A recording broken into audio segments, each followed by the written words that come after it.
po, nagpe-pray din po ako na, di ba, mula pa lang elementary na, Panginoon, i-provide mo yung pang-paaral mo. Amen po. Kasi ang lagi ko pong naririnig sa mga magulang ko, lagi ko pong naririnig kay mama at kay papa is, hindi ka namin kayang pag-aralin. Yun po lagi yung naririnig ko. So, negative po. Amen po? Negative po yun. Hindi ka namin kayang pag-aralin, hindi namin kayang mahal. So, anong i-expect ko? Pagdating ko ng college, so wala akong aasahan. Yun po yung parang yung indirect po na sinasabi nila sa akin. Wala nga aasahan sa amin pagdating mo ng college. So, huwag ka lang aasahan. Parang yun po yung dating sa akin. But then, yun nga po, glory to God po kasi, dito na po ako lumaki sa church at alam ko po yung capabilities ng Panginoon na pinaglilingkuran ko. So, hindi po ako nag-settle. Hindi po tayo nag-settle doon sa words.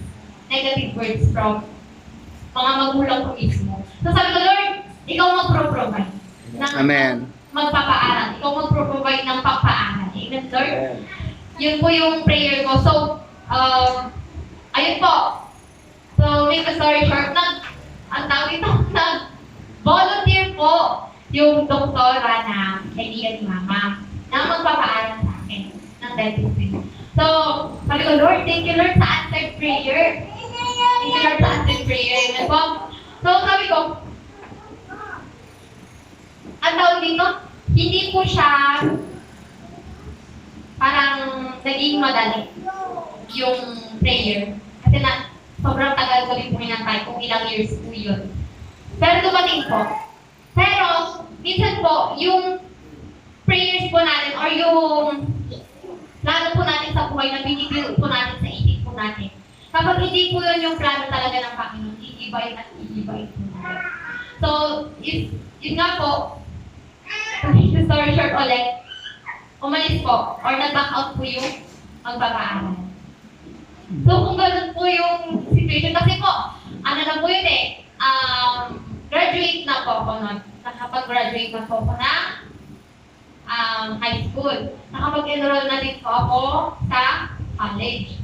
Tapos bigla po nag-back out yung doktora. So, sabi ko, Lord, nagkulong ako ng support. Wait lang ma, sabi ko, dyan ka lang. Kasi natataranta na po si Mama.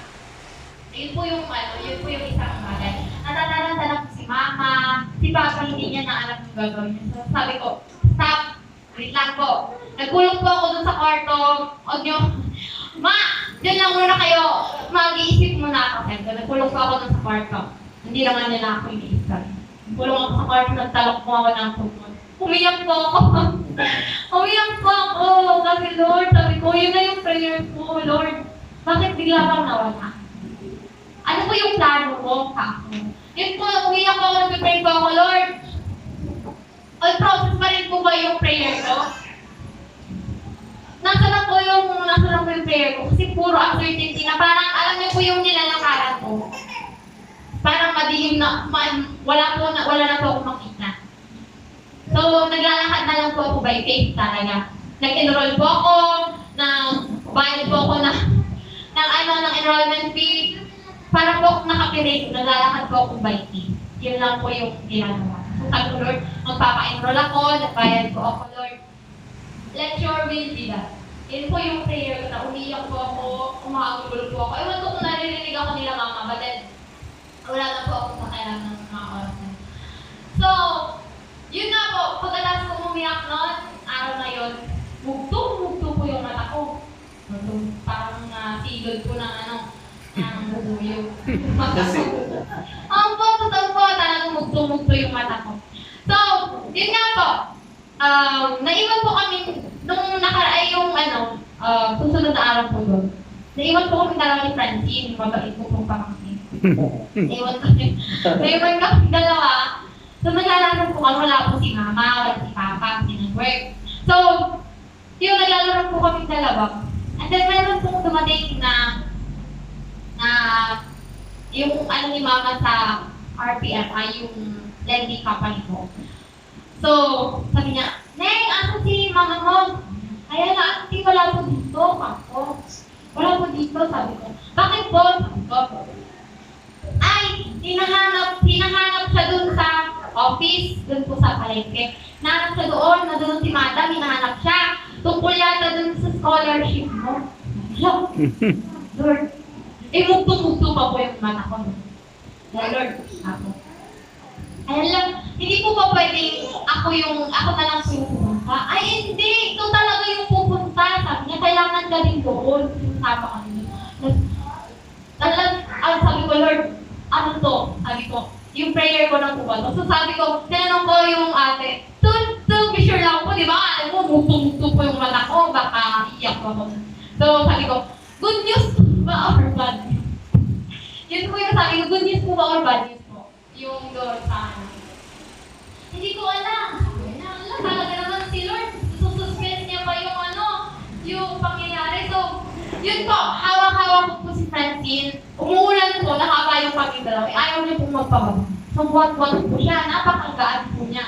So, umuulan po, hawak ko po yung payong. Sumama po kami doon sa Kanayke. And then, Lord, pagkat po kasi, ano pa lang po kami, paparating pa lang po kami. Nung nakita po ako ng manang, kasi kilala ko na po yung manang. Nung nakita ko ako ng manang, sabi niya, congratulations, Megan! Glory to God! Sabi niya, kasi Christian din po sila. Christian din po yung parang organization. So, congratulations! So, doon pa lamang po, Lord, thank you, Lord, sabi ko. Kasi faithful po talaga ang Panginoon sa mga faithful sa Kanya. Amen po ba? Amen. So ngayon pa lamang po sa mga anak po natin, ipag-pray na po natin kung ano po yung gusto po natin mangyari sa mga. Huwag po natin silang i-feed ng mga negative things po. Hindi po maganda pag nag-feed po sila ng negative. So, always rely lang po tayo sa kakayahan po ng Panginoon po natin. Yes. Basta. Yun. So next po.